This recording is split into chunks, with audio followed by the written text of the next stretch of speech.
10ನೇ ವರ್ಗದ ಪಠ್ಯಪೂರಕ ಅಧ್ಯಯನ ಪಾಠ 3 ಭಗತ್ ಸಿಂಗ್.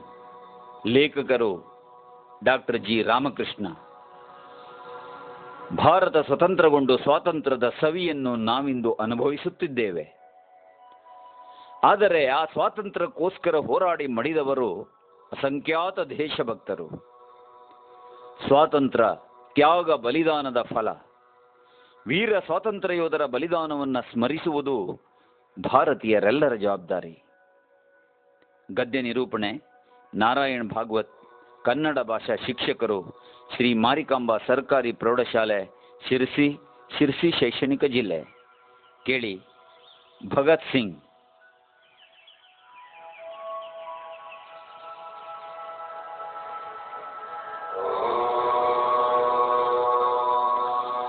ಹನ್ನೆರಡು ವರ್ಷದ ಒಬ್ಬ ಬಾಲಕ ಅಮೃತಸರದ ಜಲಿಯನ್ ವಾಲಾ ಬಾಗ್ನಲ್ಲಿ ಮೂಕನಂತೆ ಅತ್ತಿಂದಿತ್ತ ಓಡಾಡುತ್ತಿದ್ದ.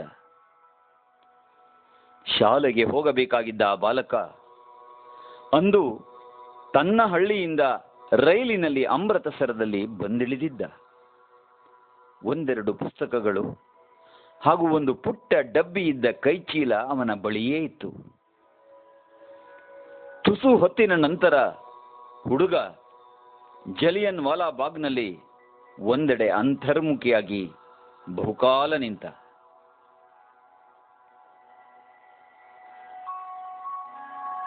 ನಂತರ ಅಲ್ಲಿದ್ದ ಸ್ವಲ್ಪ ಮಣ್ಣನ್ನು ತೆಗೆದುಕೊಂಡು ಹಣೆಗಿಟ್ಟುಕೊಂಡ. ಇನ್ನಷ್ಟನ್ನು ತನ್ನಲ್ಲಿದ್ದ ಡಬ್ಬಿಯಲ್ಲಿ ಶೇಖರಿಸಿಕೊಂಡು ಹಿಂತಿರುಗಿದ್ದ. ರಾತ್ರಿ ಮನೆಗೆ ಹಿಂತಿರುಗಿದಾಗ ಅವನ ಸಹೋದರಿ ಎಂದಿನಂತೆ ಅವನನ್ನು ಊಟಕ್ಕೆಬ್ಬಿಸಿದರೆ ಒಲ್ಲೆನೆಂದು ಮುಖ ತಿರುಗಿಸಿದ. ಅವನಿಗೆ ಪ್ರಿಯವಾದ ಮಾವಿನ ಹಣ್ಣೊಂದನ್ನು ಕೂಡ ನಿರಾಕರಿಸಿ ಅವಳನ್ನು ಮನೆಯ ಹಿಂಭಾಗಕ್ಕೆ ಕರೆದೊಯ್ದು ತನ್ನ ಡಬ್ಬಿಯಲ್ಲಿದ್ದ ಮಣ್ಣನ್ನು ತೋರಿಸಿದ. ರಕ್ತದಲ್ಲಿ ಕಲೆಸಿದಂತಿದ್ದ ಆ ಮಣ್ಣು ಎಲ್ಲಿಯದೆಂದು ತಿಳಿದಾಗ ಅವನ ಉಪವಾಸಕ್ಕೆ ಕಾರಣ ಅವಳಿಗೆ ಗೊತ್ತಾಯಿತು. ತ್ಯಾಗದ ಪ್ರತೀಕ ಆ ಮಣ್ಣು ಎಂದು ಅವಳಿಗೆ ತಿಳಿಯ ಹೇಳಿದ. ಏಪ್ರಿಲ್ 13, 1919 ಜಲಿಯನ್ ವಾಲಾ ಬಾಗ್ ಹತ್ಯಾಕಾಂಡದಲ್ಲಿ ಪ್ರಾಣ ಕಳಕೊಂಡಿದ್ದವರಿಗೆ ನಮನ ಸಲ್ಲಿಸಲು ಹೋಗಿದ್ದ ಆ ಬಾಲಕ ಭಗತ್ ಸಿಂಗ್. ಇಂದು ಜಲಿಯನ್ ವಾಲಾ ಬಾಗ್ನಲ್ಲಿರುವ ಒಕ್ಕಣೆ ಹೀಗಿದೆ. ಏಪ್ರಿಲ್ 13, 1919 ಬ್ರಿಟಿಷರ ಗುಂಡುಗಳಿಗೆ ಆಹುತಿಯಾದ ಸುಮಾರು 2,000 ಮುಗ್ಧ ಹಿಂದೂ, ಸಿಖ್ ಮತ್ತು ಮುಸಲ್ಮಾನರ ಸಮ್ಮಿಳಿತ ರಕ್ತದಿಂದ ಈ ಪ್ರದೇಶ ಪಾವನವಾಗಿದೆ. ಭಗತ್ ಸಿಂಗ್ ಅಲ್ಲಿಗೆ ಹೋಗಿ ಅಂತರ್ಮುಖಿಯಾಗಿ ನಿಂತಾಗ ಈ ಭಾವನೆ ಅವನ ಮನಸ್ಸಿನಲ್ಲಿ ಹಾಯುತ್ತಿರಬೇಕು. ಜಲಿಯನ್ ವಾಲಾ ಬಾಗ್ನಲ್ಲಿ ನೆರೆದಿದ್ದ ಜನಕ್ಕೆ ತಾವೊಂದು ರಾಜಕೀಯ ಆಂದೋಲನದಲ್ಲಿ ಭಾಗಿಗಳಾಗಬೇಕೆಂಬ ಆಕಾಂಕ್ಷೆಯಾಗಲಿ ಇದ್ದಿರಲಾರದು. ಜನರಲ್ ಡೈಯರ್ ಸಹ ತನ್ನ ಪೈಶಾಚಿಕ ಘಾತುಕತೆಯನ್ನುಳಿದ ಬೇರಾವ ಭಾವನೆಯಿಂದಲೂ ಪ್ರೇರಿತನಾಗಿದ್ದ ಎಂದು ನಂಬುವುದು ಕಷ್ಟ.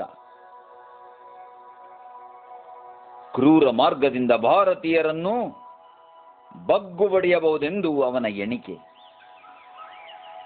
ಬ್ರಿಟಿಷ್ ಸಾಮ್ರಾಜ್ಯದ ಅನವರತ ಏಳಿಗೆಗೆ ಇದಕ್ಕಿಂತಲೂ ಸುಲಭವಾದ ಮಾರ್ಗವನ್ನು ಚಿಂತಿಸಲು ಅವನು ಅಶಕ್ತನಾಗಿದ್ದ. ಒಟ್ಟು 1650 ಸುತ್ತುಗಳಷ್ಟು ಗುಂಡಿನ ಮಳೆ ಕರೆಯಿಸಿದ್ದ ಅವನು ಹೆಮ್ಮೆಯಿಂದ ಹೇಳಿಕೊಂಡಿದ್ದು ಇದು: ಒಂದೇ ಒಂದು ಗುಂಡು ಸಹ ದಂಡವಾಗಲಿಲ್ಲ.